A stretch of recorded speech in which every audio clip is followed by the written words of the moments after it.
Good afternoon, everyone. Mark Sim Talent in Melbourne, Australia. May nabuntis ako na saging. Today, January 16, 2024. So, first time to nangyari. Ipakita ko sa inyo. Saging na buntis.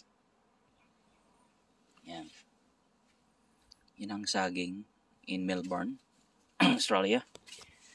So, yan ang mga saging ko sa paso. Yan o. Nasa paso lang yan. So, nakita nyo, straight siya, no? Straight. So, yung dahon. January ngayon, so summer dito sa Melbourne. So, ito yung banana ko na, na nabuntis. Ipakita ko sa inyo. Ayan. Kakaiba ito mga idol, oh. So, yung puso niya, na pansin ko kahapon, bakit malaki dito yung malaki yung saging sa gitna. Yan nasa paso yan. So may banana I planted in the pots. And ito yung follower niya. So gusto ko siya magkabunga sa sa pot, pero himala dito ng dito lumabas sa gitna. Yan ang yung puno niya. So yan may dahon pa doon sa ibabaw. Yan. Yan, grabe. Hindi ko makapaniwala at first time ko to nangyari sa buong buhay ko, yung banana na buntis.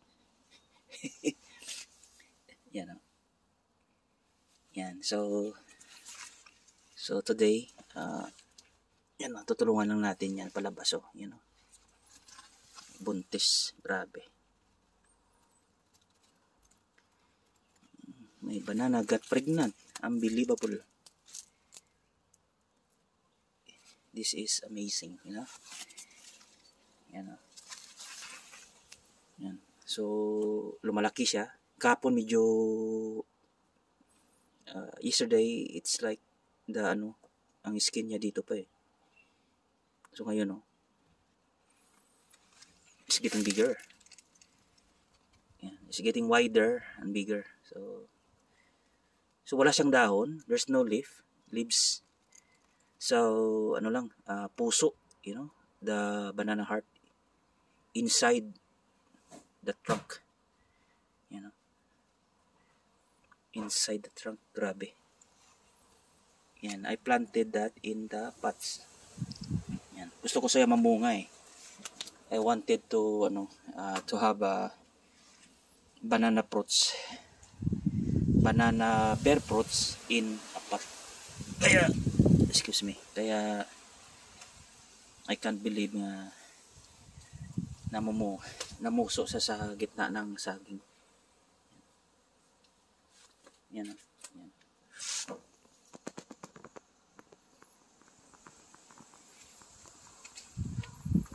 Grabe. Yan. Meron akong iba. I have plenty. This one is different one.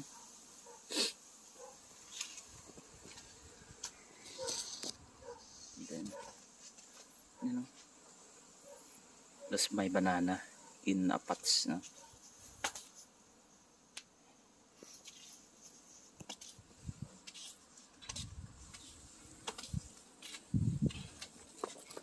And this one, another big one. Double check maybe. May din. Double check maybe there's a heart in the middle, but it's nothing. Only that one.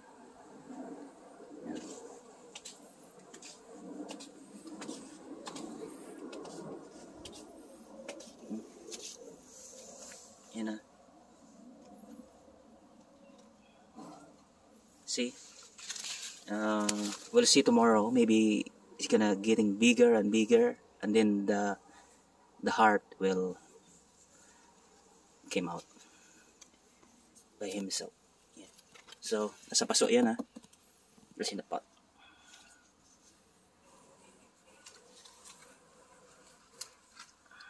Yeah. Terrible.